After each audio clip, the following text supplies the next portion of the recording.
So we gonna do this thing, or what? I mean, is this happening? I believe we can make this work. Hot damn.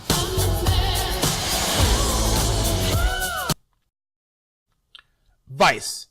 Hello, my name is Kyle Suggs, and today we're going to talk about this film as I give it to you in my review format of 5 categories, translating into a 4-star review, and lastly, a go, no-go, or go with caution in terms of my conservative take. This last portion of it will be a spoiler section, which I will note below. Alright, now let's get started. So, Vice is the latest film from Adam McKay, the same guy who brought us The Big Short. So that means pretty much it stars everybody that he's ever been in with anyone ever, which includes Christian Bale, Amy Adams, Steve Carell, and a few other characters. Big Short had Brad Pitt. Brad Pitt's not in this, but Brad Pitt is actually a producer of the film. The film does not have Will Ferrell, but Will Ferrell is also a producer in this film. You get the picture? Alright, so fine, whatever. Anyway, this film is not bad, but I will say it is a propaganda piece start to finish. It's about Dick Cheney and his career coming up from alcoholism into the most powerful position in the world. The Vice President of the United States of America. And it tells the story of his family, his wife and his 2 daughters. One daughter, Liz, who's coming out as a lesbian.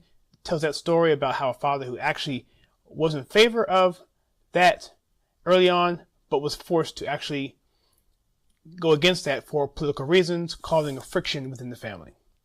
And basically it talks about how George W. Bush is an imbecile and how he only wants to help his father, and how Dick Cheney manipulated his way up from the Nixon administration all the way up to the Ford administration, where he went to Halliburton and created more crimes and ended up in the White House.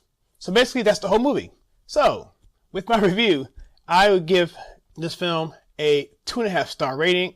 Should I back up a little bit? Should I back up some? Okay, well, all right. We'll go through this one more time with the basic rundown as normal, but that's the film. So for the story and for the emotional impact in this film, I give them both 5s. They're basically middle of the road. Nothing really to say negatively, but nothing really to write home about either. In terms of about whether or not I want to watch this movie again, I give it about 6 out of 10.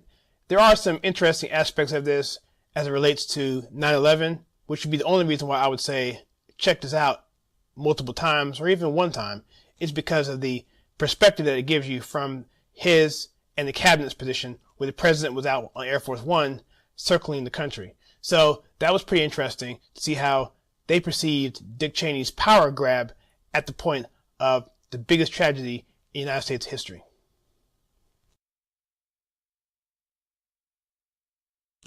So my overall take on this story out of 10 would be a 5. It's middle of the road.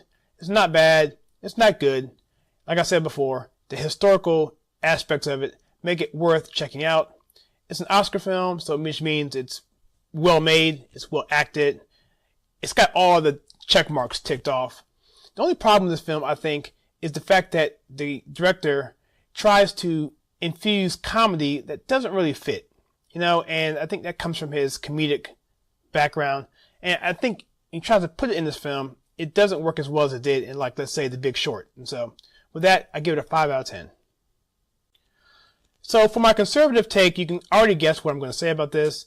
Essentially, it's a propaganda piece propping up Cheney as a person who is a manipulator and who is a dastardly character who basically drank his way to the office of vice president and used that ability to create a power base within that office and do all kinds of dastardly things. It's a movie about his family and about his daughter, who came out as a lesbian, who he supported early on, but later had to deny because of political reasons in terms of same-sex marriage being on the ballot, so his other daughter could become a member of Congress.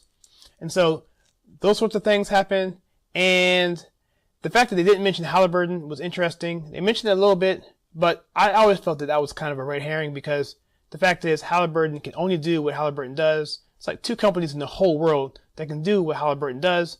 And so when you talk about these no-bid contracts, I mean, what are you going to do? I don't know. I never understood that one. So for my final take for this movie is 2.5 stars.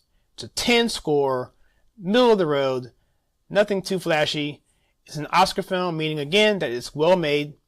So I have to say that this is a no-go unless you really want to see it.